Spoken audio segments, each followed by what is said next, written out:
Hi guys, welcome back to Via Meditation channel. In today's video, we're going to talk about the middle path of Buddhism.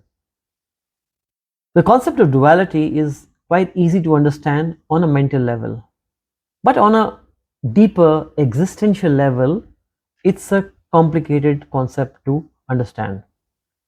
I'll give you one story. This happened about 6 or 7 years ago when I was a beginner, or maybe a couple of years into meditation. I was not uh, very deep yet. So I was with my master Guru Sarvananda, and we were invited for a spiritual talk in Manila, by one of the societies. So after the talk got over, the speaker walked to my master, and I was standing with him, and he asked him, happy. He intended to ask, are you happy with the lecture? So my master, he kept quiet and he just smiled back at him. After the speaker left, I asked my master, why did not you reply? Why you did not reply to him? Why you just smiled? And he said that he asked me a question that I could not answer. And I asked him back, what was so special about this question? He just asked you, are you happy with the lecture or not? And then my master replied, he said, I am no longer happy, I'm no longer sad with anything. I'm beyond duality. That means I'm beyond happiness and sadness. That came very powerfully from a man who was speaking from a transcendental space. That wisdom hit me like an arrow, and the understanding penetrated deeper. That's when I understood that's duality. When we pick sides, that's duality. If you look at the flow of life, we always caught in duality. There is day, there is night, there is life, there is death. We are caught in the game of duality, Shiva's dance of duality, as some yogis may say. So this is the reality. We are caught in duality. So there are only two ways that you can do and deal with it. One is go beyond the two. But can that happen for everyone? I think that happens with grace, and it's a flowering of meditation. Transcendence is, being transcending duality may not happen at your own will. So what can we do? That's where the concept of the middle path comes in. Avoid extremes and try to stay in the center. But remember one thing, when you're practicing as a beginner, it's an attempt. This centering is not natural, but you have to start from somewhere. So if you avoid going to extremes and try to be closer to the center, then you will have less rubs. Let me give another example. See, if you're hungry, you've not eaten for 2 days, then the suffering that you have is very physical. It's not imaginative. You're not imagining that you're hungry. You're actually hungry, you feel weak, your body does not support you. But mental sufferings, they come in various forms.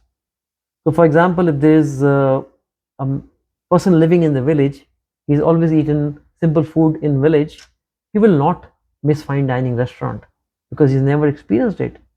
But if you're a middle class person who goes to restaurants once a week or twice a week, and for some reason if you cannot afford it, you will miss it, because now your mind has tasted something called as fine dining, which that village person has not tasted.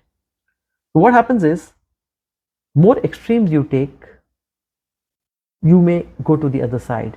Like a pendulum, you swing a pendulum on one side, it gathers enough momentum to go to the other side. And when it goes to the other side, it has gathered enough momentum to go to the other side. This is how the life ordinarily swings between the two poles. It happens all the time. When you try to be at the center, then you avoid the extremes. But again, I repeat myself that by trying to be at the center, it's not very easy to attain that situation. That's where meditation comes into play.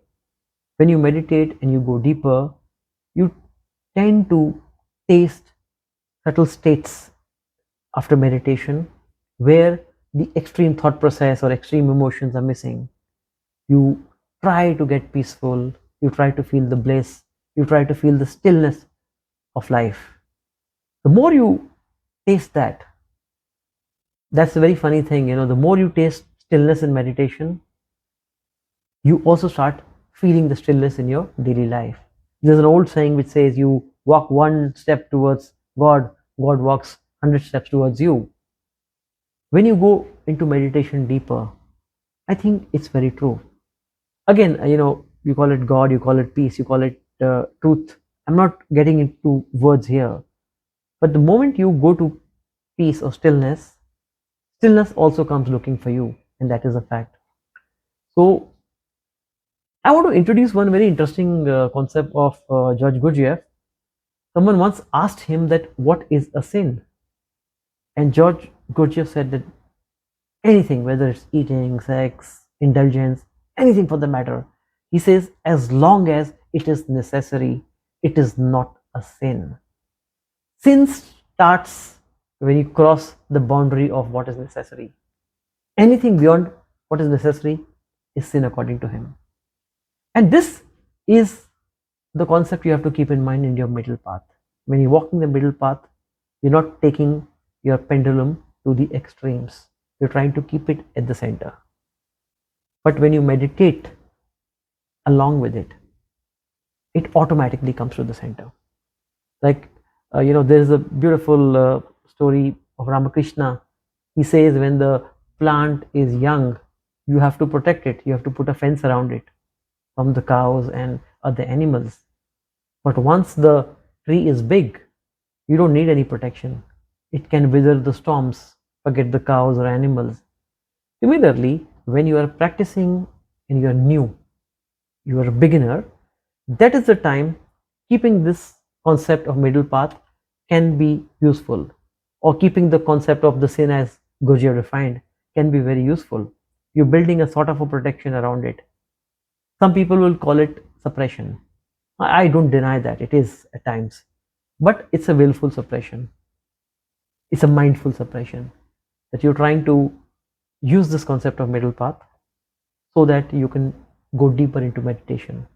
And when you go deeper into meditation, then you will realize that as a flowering of the meditation, you will automatically come into the middle. You will not be too happy and you will not be too sad. You will accept things as they are. And that largely happens because you tend to get disidentified with situations. Like, I take a few meditation courses with my students, and I always tell them that if I poke my nose into the mirror, I will not be able to see my face. To see my face in the mirror, I need to have a distance between the mirror and my face. Same way, when you meditate, you don't try actually, you become slightly alienated with situations because you become a witness. So with meditation, finding the middle path becomes easier. In other way, middle path is nothing but not getting caught in the duality. You can be in the center or you can go beyond duality. Or the third way is what I would say the Taoists say. Taoist is a path of supreme acceptance. So whether it is good or whether it is bad, whatever life throws at you, you accept and flow with it. That's Tao, flowing with Tao. Like, for example, a river flows. Let's say river Ganges flows through India. It's a sacred river. Some people perform arti with reverence, and some person may pollute the river, but the river does not stop. The river does not object. It keeps flowing. That's Tao.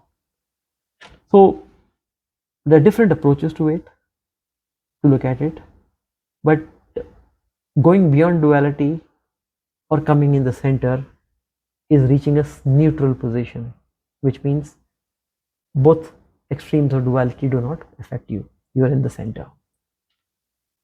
So this is my small commentary on the middle path. Like I always said, meditation is a very hard subject to promote. Please like, subscribe, and spread the word. Thank you. Meditate and find the middle path. Thank you.